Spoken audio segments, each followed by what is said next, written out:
Hello, hello. Welcome. My name is Danica, and I am the founder and lead planner of Xena Financial Planning. We have a YouTube live event roughly every 2 weeks. And this one I'm super excited about. We have a very special guest who I'll introduce in a moment, and we're celebrating Pride. So happy Pride. Almost the end of the month. We just are squeezing it in, but really excited to talk about financial planning issues that are unique to the LGBTQ community. So without further delay, I want to welcome my guest, Jim Marrocco. So Jim is both a CFP and a CFA. He spent several years working on Wall Street, and that led him to found his own firm, which is called Thinking Big Financial. Based in New York City, it looks like about 6 years old, and the firm specializes in working with members of the LGBTQ community. So welcome, Jim. Thanks so much for having me, Danica. It's good to be here. Did I miss anything? Anything you feel people should know about you? No, I think you kind of summed it up, so all good. I also just want to say a huge thanks to Jim for joining us when he's not feeling great. So we're just gonna, keep this conversation a little bit on the shorter side to respect his health. And, hopefully there won't be too much coughing. I'll do my best.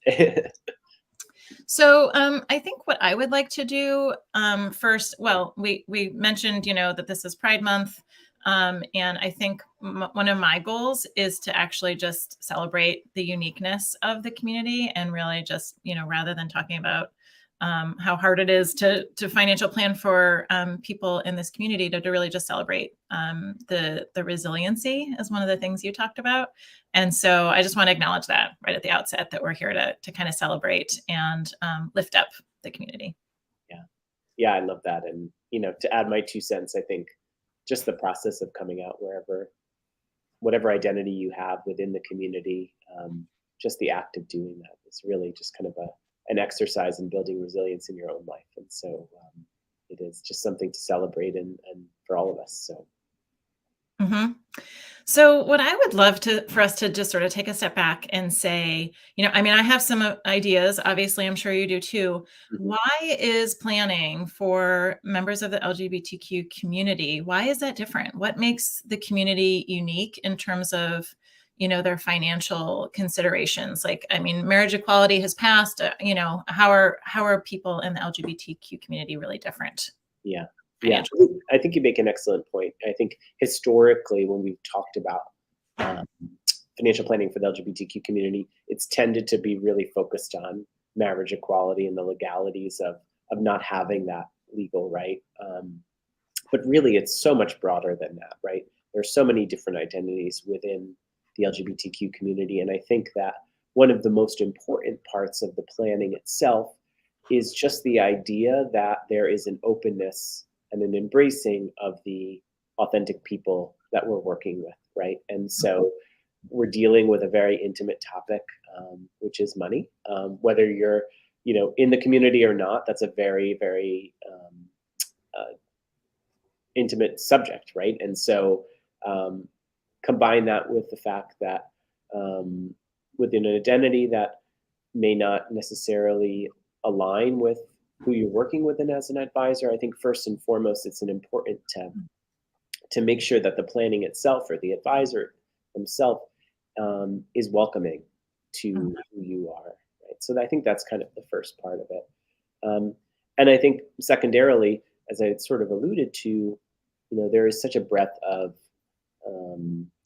different identities. And with those different identities come a host of different types of planning needs, whether we're talking about family planning, whether we actually are talking about partnership or marriage, right? Whether that enters the equation, whether we're talking about gender affirming care or healthcare costs being higher over the course of a life for a trans person, or even kind of talking with a household that may have more than 2 people in it.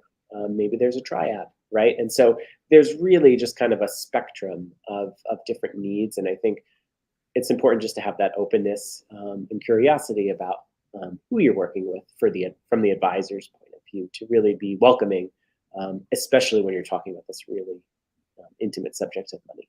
So. Yeah. Yeah, I love that. There's actually so many things in what you just said that I think we could probably spend an extended period of time talking about.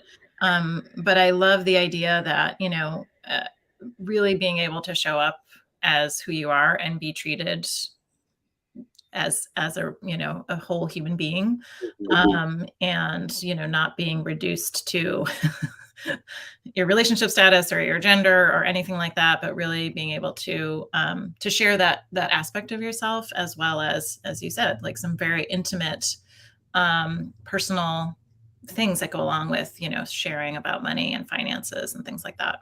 Exactly, and that's the heart of what financial planning is all about, right? It's all about planning for the life that you want, and if you can't do that because you can't be your authentic self in front of the planner, in front of the advisor, right away, where there's a roadblock there to really getting to where you want to go. So, Yeah, yeah, yeah. Well said. And so before we talk about specific issues, I would love to just maybe again highlight what is unique about today in terms of, you and I have talked a little bit about this, but like the political environment and sort of what's happening for folks in the community, like what changes about the work that we do and considerations that we need to think about given the current political environment. yeah.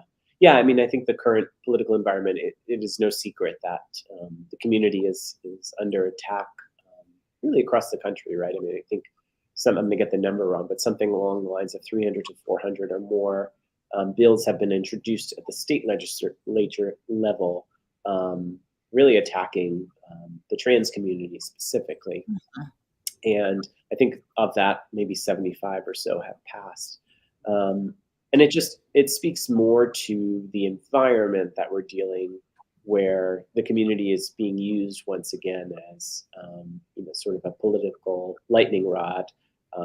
And so that always, it may not necessarily, let's say, change the planning per se, but it maybe amplifies the need Mhm. to show your acceptance and really show up for folks that are within the community, so that Yeah. you feel safe, given the political environment, where they Yeah. don't necessarily know, is this a safe place for me or not. Mhm.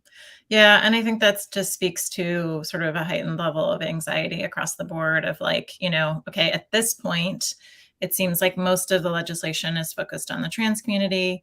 But what's next? Are they coming for marriage equality as well? I mean, that's definitely something that I've heard, based on, what's happening in the Supreme Court and all that. Mm. But it's just a heightened level of anxiety. I think that's really important for, both planners and clients to just acknowledge and keep in mind as we work together of kind of how to support you as best as possible as a client. Yeah, and I'd add maybe even just sort of secondary impacts of things like Roe v. Wade, um, and their impact on the community, right? Mhm. Even that making it more difficult. I'm kind of summarizing here, but making it more difficult for family planning for a lot of folks in the LGBTQ community, making it more expensive to plan, and also just kind of raising the specter of, oh, is my family safe? Um, Yeah. Given legally how we've had children or have adopted or not adopted, or how our family is set up. So I Mhm. thought that is maybe kind of a third part of that. Yeah. Yeah, and I mean, you talked a little bit, before the call, we talked a little bit about, things that people who are not in the community take for granted, and I think safety is definitely kind of in that category of things that, the majority, of Americans are not really thinking about, like, is my family safe right now? And that is very much, a reality for families in the LGBTQ community. Yeah. 100%. Yeah, thanks for pointing that out. So I'd love to talk just a little bit more about some of the specific, really kind of dive into a couple of these areas and just get your thoughts. And I have some thoughts too about how we think about these things differently, Mhm. for people in this community, and what considerations, to be mindful of. So the first one, that you already talked about, a little bit, is family planning and gender affirming care. Mhm. So I'd love to just, I think you've been through this, personally too. I don't know if you want to share any of your personal experience, no pressure. But how does this show up for the clients that you work with, and what sorts of considerations are going through your head? Yeah. I think with family planning and with gender affirming care, with both of them, the headline is it costs more. And in some cases, it costs significantly more, right? And so, Yeah. to me, that gets filtered out in a number of different ways, right? That gets out in the choices that we might be making around health insurance, or whether to Mhm. have an HSA or not have an HSA, and how much we're saving and where we're saving it, and what timeline we need to be saving it. So I think, from that point of view, and there's some complexity there that I can kind of talk through a little bit more in depth. Um, but that's kind of the headline, right? And then you put that against the backdrop of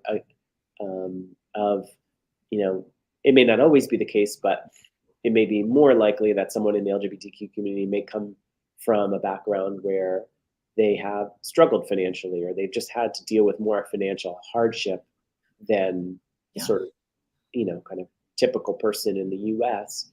And then Mhm. you can suddenly see how the financial burden really can increase for folks. Mhm. Mhm.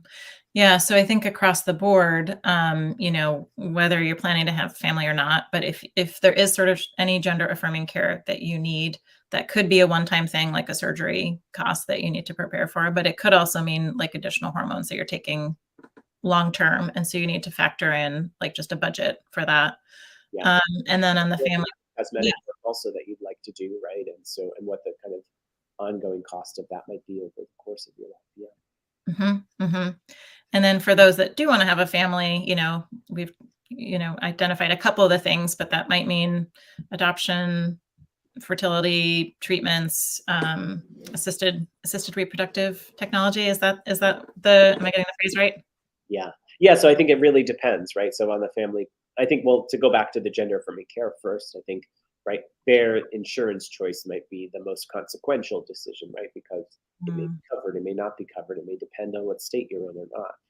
So mhm, I think for that one, the insurance piece is critically important in understanding what's possible and what's not, mhm. and how that impacts the cost of it. In Yeah. terms of the family planning, I think it depends on the type of family we're working with. If Mm, we're, working with, let's say, a lesbian couple who is doing some version of assisted reproductive technology, which would include either, artificial insemination or full-blown IVF, which is kind of creating the embryo yep. in it in a lab and then implanting it in the woman. That can be a different cost than just the artificial insemination. And Yep. insurance may or may not covers that, right? And in most cases, it's not going to for a lesbian couple because they're not going to define them as having an issue with infertility, Yeah. Yeah. right? And that's kind of nonsensical when you think about it. Whereas if you think about a gay couple that simply obviously can't make a baby on their own if they're not adopting, which has specific tax and incentives behind it. Um, you know, Really the only option is surrogacy, Yeah. which is the IVF portion of assisted reproductive technology combined with paying a surrogate to carry the baby. Right? Mhm. There are no tax incentives. There is no insurance. There is no help really from any source to footing the bill for that. And that can be enormously expensive. So, really just kind of depending who you're working with can really change the dynamics of it. And then that's just to have the baby, right? We both have kids, and so we know that kids are expensive. And so I Yep. think a big part of the planning too is not just getting to the Right. point where you can pay for the care or pay for to have the baby. Mhm. Sure that under a range of scenarios, it may happen, or you may have a couple tries or whatever, being able to see it through. But then also, once you pay that cost, being able to live comfortably and still raise Yeah. the child or kids. So, Yeah. yeah, And some of these issues are likely to come up for heterosexuals couples as well. Like, I mean, IVF and those sorts of things are definitely things that, a more, yeah, a heterosexual couple might also deal with. But surrogacy, I think, I've never heard of another, of a couple that's not like a gay couple going through that. So I have like almost no experience with surrogacy because it's just not something I think comes up as often. It just seems a little bit more. It's more niche, I think. yeah, yeah. And just to kind of put an asterisk, straight couples do fertility treatments, but they're more likely to get help from insurance doing it Right. than would couples in the community. So there's certainly that. But yeah, Does no, surrogacy, also comes with, it's a really high cost, right? And so just by its nature, it's going to be more difficult for people to do. Yeah. Is there any variation by state, or is it more about the insurance company of whether or not they'll cover infertility treatments? Sort of like, how do they define infertility? Like for a lesbian couple, does that vary by state, or is that really just about the insurance company? That's a great question, and I would have to punt on it. I believe it's more of a state issue, but Okay. I can't say definitively. I believe, if memory serves me, that New York State was actually introducing some laws that would mandate, kind of fertility be covered by insurance companies. The other thing to kind of check out is that this is predominantly large employers, but large Yes. employers tend to offer some sort of incentives Hmm. for fertility treatments that may not be covered necessarily by the insurance. So Right. Right. Um, let's talk a little bit about family support or lack thereof. How does that differ for your average clients, or just generally people in the community? yeah, I think it really kind of depends. Some folks, excuse me, grow up in really supportive homes and others don't, right? And I would say that if we look at the folks that don't grow up in supportive environments, they're more likely to experience some kind of financial hardship because maybe they've been cut off from some sort of help as they've been growing up. So maybe they had to pay for their education on their own because their Mhm. parent or parents didn't approve of their identities, right? Yeah. Um, Maybe it's expressed in other ways too, right? Like so many folks, receive. I shouldn't say so many, but a lot of people will receive inheritances, right? Mhm. People might be written out of an inheritance because of who they are, Yeah. and that has generational impact, right? Um, Mhm.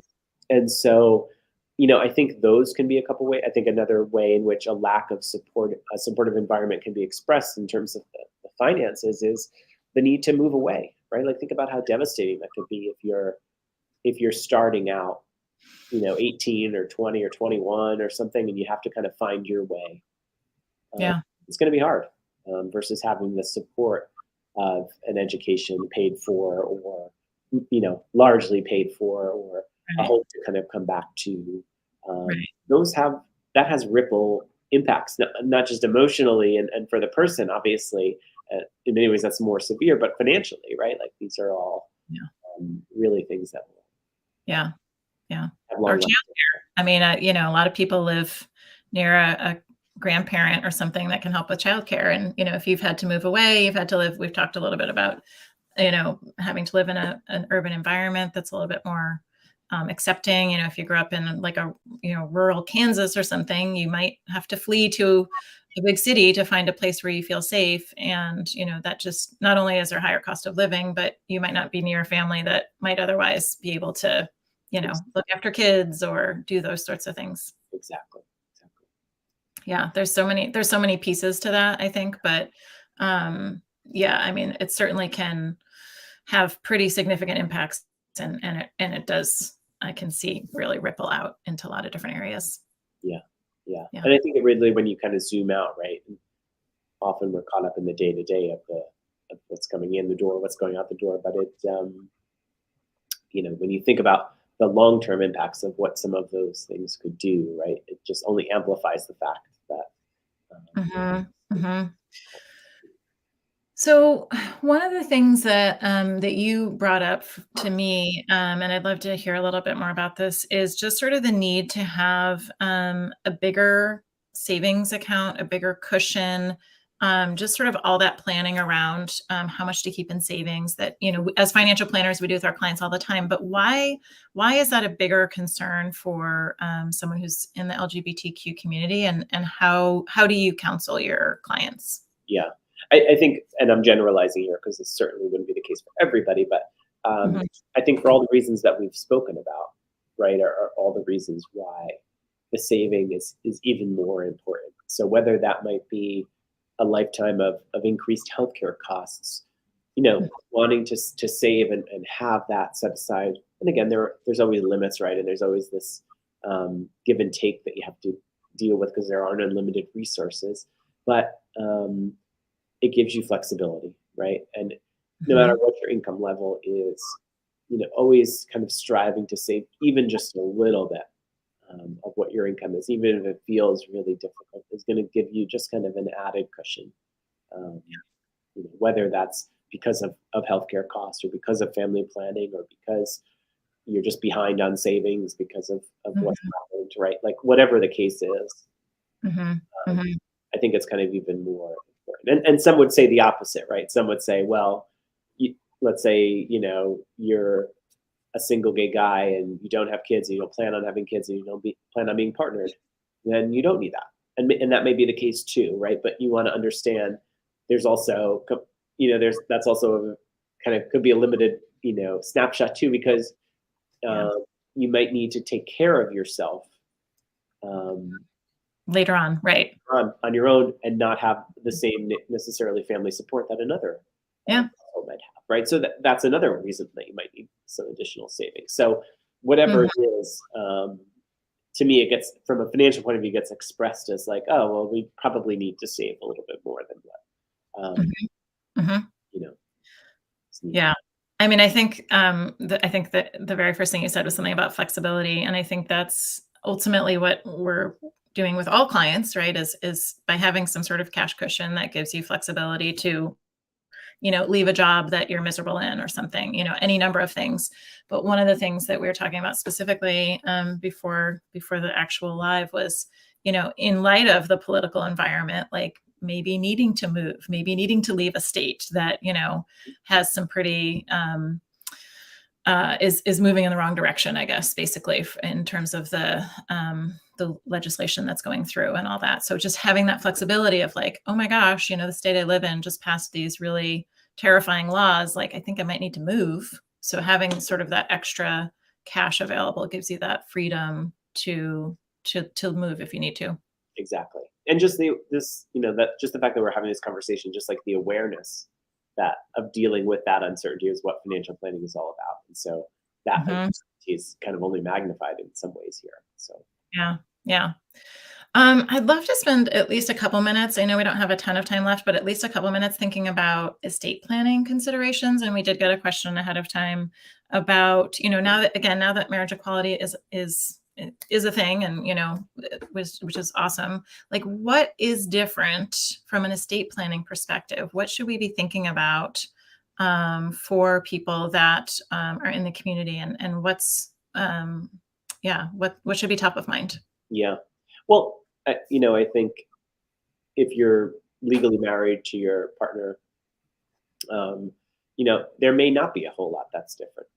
However, if you make a choice to remain legally unmarried, to use this as one specific example, I think you know people often forget you really have no protection if you are not legally married. Zero. Hmm. And it may not necessarily be about oh, my family. I'm concerned about my family, kind of um, taking all of my assets because by state law this is who would come next, and Mhm. so that may be true, but that may not also be true. But it's broader than that, right? So for clients that I have that are making a choice to be partnered instead of legally married, well, there might be different tax implications to if you're Yeah. older, um, to your retirement accounts, and that might be your largest asset, and that could have a significant impact.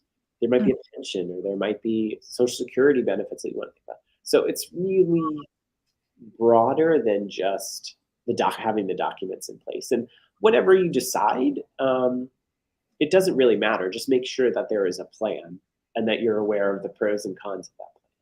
So Mhm. that's for a couple. I'd say Mhm. for the trans community, and this is by no means all encompassing. There may be protections that you want to, you know, put out there that you may not be able to control. For example, if something happens to you and your family decides to run the obituary in the paper with your dead name, Yeah. Right. that's Right. something that you're not going to want to have happen, right? How do you Yeah. protect for that, or how do you ensure that things like these don't happen? So, I think it depends on the situation and being understanding what different angles you can come at it from, and just think about it a little broader than just like we need to have the documents in place. When we talk about estate planning, Mhm.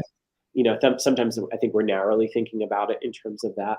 And then if we go even broader than estate planning, um, this is kind of tangential, but to me it's all related. Um, who's going to take care of you? Who's going to Right. step in if something happens to you, or something happens to you and your partner and you don't have kids? Um, who are those chosen people that you want to be, involved or not involved? And Yeah. how, that can be expressed through a document, but that could also be expressed by having conversation with those people, Yeah. by leaving instructions for people. This is what I want to have happen, right? It's Yeah. really kind of an expression of love in a way of like, this is what I want. Takes kind of the guesswork out of it. So Yeah. very broad brush strokes, but that's Yeah. in some ways the way I think about it. Um, I mean, I would have probably used the exact same words. I love that you called doing this work, sort of making your wishes known as an act of love. I totally agree. And one thing that you kind of keep, you're not saying it explicitly, but we did talk about it previously, and I think is really worth highlighting before we're done today, is that this is a really multi-dimensional Hmm. realm that we're talking about here. So, I think you pointed it out, Jim, but that historically this was a very, and probably for the most part still is, a very two-dimensional conversation. Like this was just about, making sure like beneficiary designations are set up correctly or something like that. Yeah, And there's just so much more to all of these conversations, and that there's just a lot of depth to it. And so I just want to call that out, because I think regardless across the board of everything that we've touched on, there's just a real sense that it's complex. And as both clients and advisors, I think it just behooves us to kind of keep that in mind, is that like we're dealing with like whole human beings, yeah, and there's just a lot there, and being able to acknowledge that and navigate that is a challenge that many of us have welcomed. yeah, yeah. No, I mean, I think that you hit the nail on the head, right? Like even with all of these things that we're talking about today, there's such a spectrum of different ideas or ways to plan or identities or things that may pop up in the planning, and just, yeah, like you said, kind of maintaining a curiosity as we would with any client, Hmm. um, to understand the situation, and really plan for the best that we could for them. Yeah. Before we wrap up, again, I want to be respectful of our lovely guest who's not feeling great. So I want I'm you to have doing to okay, so I'm happy to go a little longer too. Okay. Okay. So for a prospective client, say we're talking, so there's an LGBTQ individual who's watching this session and is thinking like, yeah, I'd really like to find. I mean, you are an amazing advisor who I can highly recommend. But let's just say someone is, starting to think about this search. What are some ways to identify whether or not the advisor that you're talking to is going to be respectful and going to accept your identity and all those kinds of things? Like what should a prospective client be looking for? Yeah, I think first and foremost, it goes beyond kind of the lip service that someone's paying to a specific, community per se. Like, Hmm. uh, and this is, I would say, oh, well, maybe take a look at the advisor's website, or take a look at, maybe they've published some things out there or whatever. See what they're talking about, right? That may not always be the best way, because not everybody has a robust kind of online, presence. But Hmm. see if it goes beyond just kind of displaying a rainbow flag at, in June or something like that. Are they talking about, um, certain things? Pronouns are a terrific way to signal, to everyone, like, that it's something that, you're sensitive to. Mhm. So I think it's a little bit more. It's like kind of walking the walk in a way. Yeah. Are the examples being used a very heteronormative, always kind of a heteronormative cookie cutter approach, or um, Mhm. do you have a sense that that there might be that could be step one? I think hopefully before you start working with an advisor, you're having a conversation or two with them, or with somebody on their team or something, and you can get a sense of how they're talking about it. Yeah. Even working with the community, there are things that I don't know, obviously, and so like I may not know, but what's their response to working with you? Yeah. It's just like even if you're not in the community and someone comes to you with something that you have no idea how to plan for or plan with, Yeah.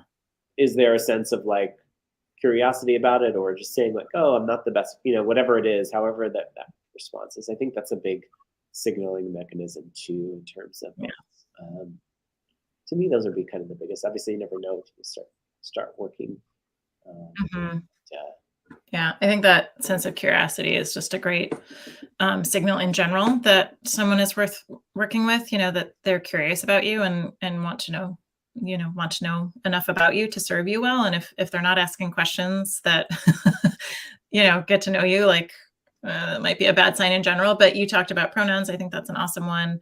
yeah, One of the things we've done is kind of like review all our forms to make sure it's not like husband and wife, but it's individual and partner, and sometimes there's a third person, and like, yeah, a lot of our systems don't really work very well with that, but just acknowledging and being as open to those different family structures and all of that as possible, and not assuming that all couples are going to fit into a husband and wife format.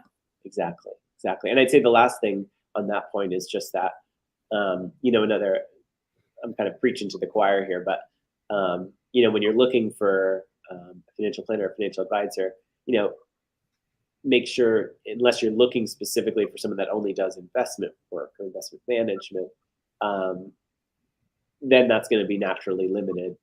limiting to what you may get. And so, if you're really looking for planning, making sure that you're really finding a planner, and then and then all the other things that we've kind of mentioned. So, Yeah. Yeah. I mean, I think you and I both have language on our websites about, doing values-based work and things like that, where we do want to understand enough about the individual or the family or whatever to make sure that we're, you know, keeping those things in mind. It's not just about optimizing a portfolio. yes. So a lot of planners will have that, you'll get a pretty good sense of that from their websites. Not everyone.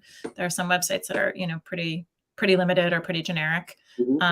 Oftentimes you can get a really good idea about that from someone's website. So I think that's great. Um, I mean, I think we could probably spend a lot longer talking about all this, but I really appreciate all of your insights, and I've definitely learned a few things. But for those that are watching, again, definitely encourage you to seek out Jim's website and content. And where exactly would people find you, Jim?